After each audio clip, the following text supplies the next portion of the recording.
O nation of Islam, every prophet and every messenger before they die, on their deathbed, they would speak to their children who they were raised with Islam, such as Abraham when he was on his deathbed, Jacob when he was on his deathbed.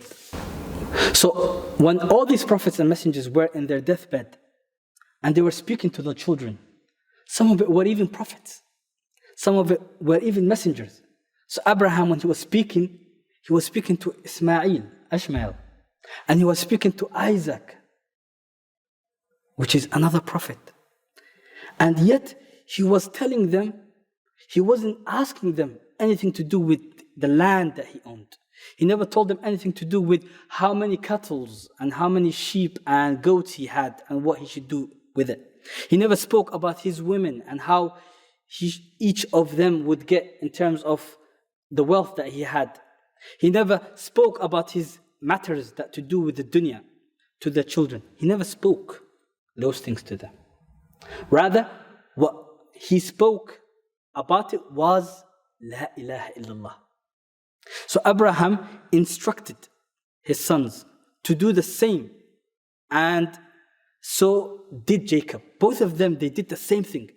Abraham was the grandfather of Jacob, and Jacob, both of them, they did the same thing to show the unity between the message.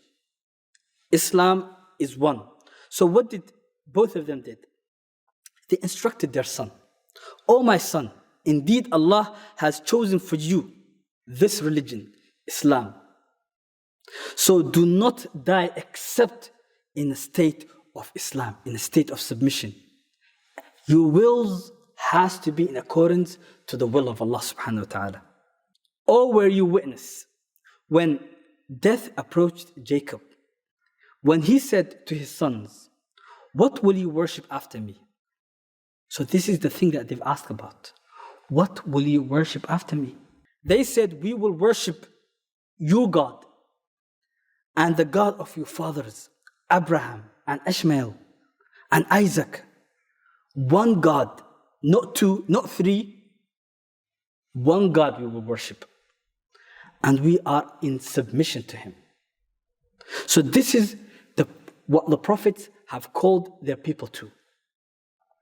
So this Islam, starting from Adam, all the way along to Muhammad sallallahu alaihi wasallam, all the way along to the Day of Judgment, will remain. Allah will preserve it. And Allah will not be satisfied with anything other than Islam. He will never be satisfied. You come with anything, Allah will never ever be satisfied with it. He will only be satisfied with Islam.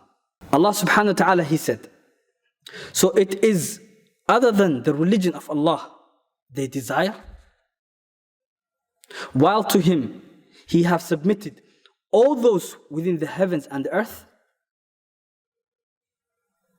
willingly or by compulsion, and to Him we will be returned.